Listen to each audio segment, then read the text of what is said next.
Here's David Rolander, our chapter VP and NSA member for over 20 years.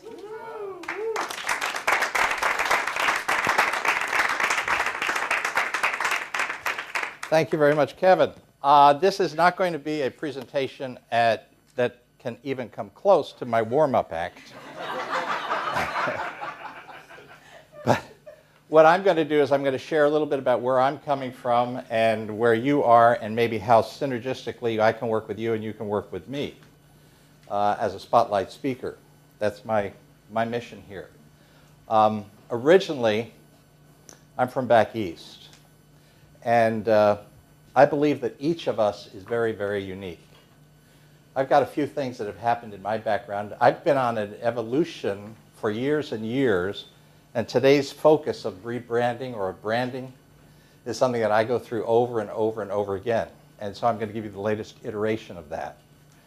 But when I was 9 years old, my grandma took me to church, and I ended up being in a little choir, and then I was selected to be in a quartet. So I was first soprano in little boys' quartet with the big bows in front of the church.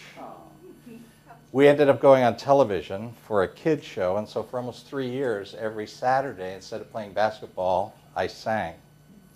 I continued that all the way through college, sang professionally, and that became a big part of who I am and what I've done.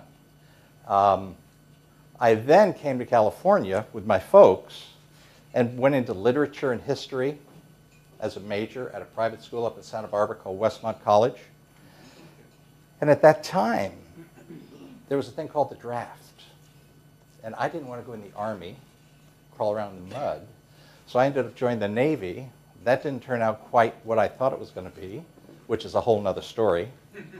And I shifted then to the Air Force and became a fighter pilot. So I was in Vietnam as a fighter pilot. And after that, I figured out how to get what I wanted with goal setting, and I had a goal to go to Europe.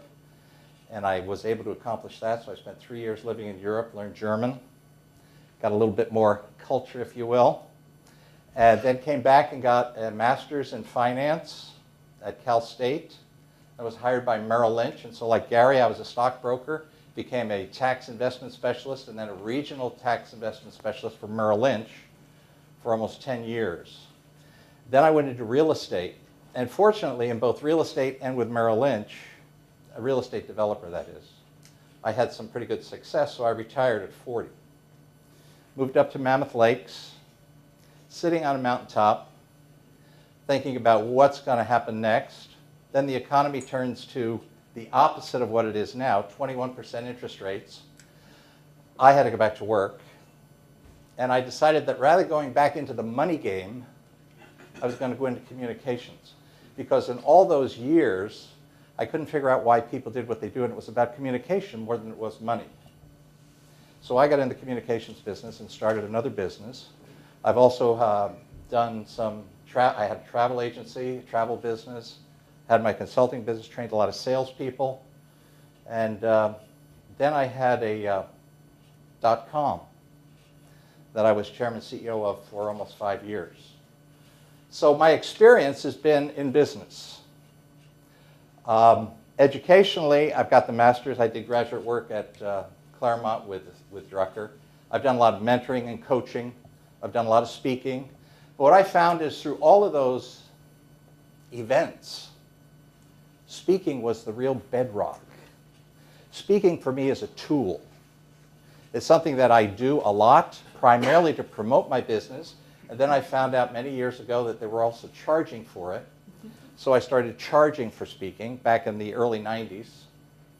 And so I have included that. But I do several different things. So I've had a lot of different experiences. I've taught six universities I've taught at over the years of finance, economics, marketing, and those kinds of things. I had to call David Newman, kind of like calling Dick Russo, and say, I can't see the forest for the trees. Who am I? What am I doing? I can do all these things. What is the core? What is the essence of it? Getting ready for this, just trying to think about what is it I want to share, I went through a bunch of old things. Found pictures of Jim Cathcart, found pictures of brochures where I spoke with George Walther at some different functions. We were both in the same, all these different things. So what I did was I put together a little, if you will, album of some of the iterations that I've gone through in branding, going way back. And I'm not going to bore you with all of them, but I've got some of them. I remember when my son was in grade school, 8th grade, he couldn't explain to his parents or to the kids, what does his parent do? And so I came up with this diagram, and amusingly, this is in about 1980. It says here that one of the things that I did back then was, this is what we called it then, private consultations. David is your outside director, advisor, or coach, yada, yada, yada. Well, what I do now primarily is coach. But coach has become, and there's been a lot of articles about David the coach that have gone, syndicated all over the country and all this stuff. There's some stuff on the .com, and that's what it's all about, the family and all those kind of things. And what I have found is that coaching has become, at least from my perspective, has become kind of a commodity. So I used to train leaders to communicate. Then I'd get feedback from NSA and say, well, you train dogs, you don't train people. But all my clients liked the idea that I trained them to communicate better. Then I evolved into the CEO coach because my target market is CEOs. And now what I've done, with the help of Dave and a little of other things, I've got a book coming, finally, and it's the CEO Code, Simple Solutions to Complex Problems. So I know many of you have done different things over your lives. I think it's absolutely fantastic when we start to share like this and we see the depth of the different people that are in this room. One of the reasons I'm on the board is I love the idea of us getting to know each other. I mean, it's one thing to come here and have somebody get up and do a show or give a speech, but it's a whole different thing to sit down and get intimately involved and understand where the other people are coming from and what their concerns are and how can I help you and how can you help me. One of the things we're going to do as a chapter is we're going to have a barbecue this summer down at Pete Johnson's house, which is going to be an opportunity to really get to know each other. Unfortunately, I'm going to be in Europe, but you'll have a great time. But where you get to know each other and you really get to understand and cross-pollinate. One of the amazing things to me is the benefit of NSA, I've been in it since 1990, is not hearing a speaker, although Dick is great and all that other stuff, but it's the relationships that I have with the people. The spirit of Cabot is alive and well in NSA. And it's the relationships, and I would really encourage, especially those of you that are new, to get to know people and develop relationships with these people that you're in this business with. Because there's some phenomenal people in NSA. And you don't know that. I mean, a lot of people that have been around, the best part of the convention is the hallway. Or going into the restaurant or whatever for breakfast early in the morning before the meeting starts. It's incredible.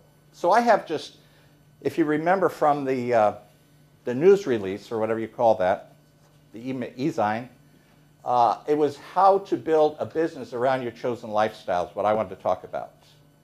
And that is what I have done. The speaking has been the bedrock, and then I have built a business around my chosen lifestyle.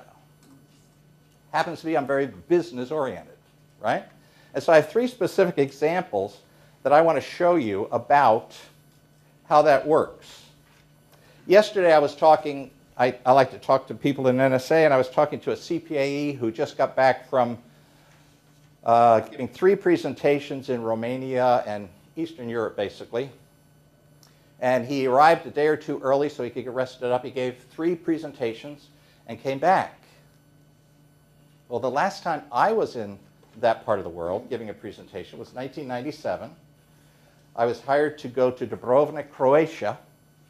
And so what I did was I went a week ahead of time with my son, who was an artist, and we went for a week early to get used to the time change, and visited with a client of mine who was renting a villa outside of Florence, and we spent a week in Italy.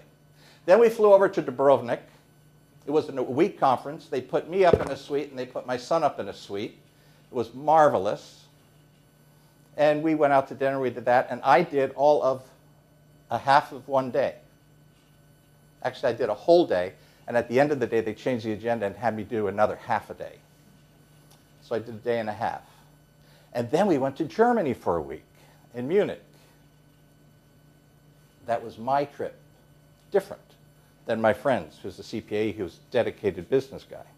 Second thing that I wanted to just share, a few years ago, you've all heard of these seminar companies.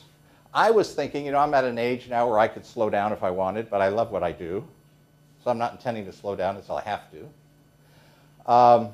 So I hired on with a seminar company, which was relatively easy if you've got some speaking skills, right? You can just call them up and they'll hire you pretty much in a heartbeat. And I traveled all over the United States looking for another place to live, to see, is this where I want to be here in Southern California, although I've lived in several different locations. So I used the speaking to go out, discover places, see people, get to know the local people, because the people there were judges and attorneys, and there were city councilors, and there were clerks, and there were all kinds of people in these seminars. And I said, well, the reason I'm here is, I'm the yada yada, but what I'm interested in is this a good place to live? And so that was the way I approached it, a little bit different. And I've got to stop. The other one that I'll just share in honor of David Cruz, he was, as you know, I had to go to the restroom, so I didn't hear the beginning. Did you tell me you were from cruising, though?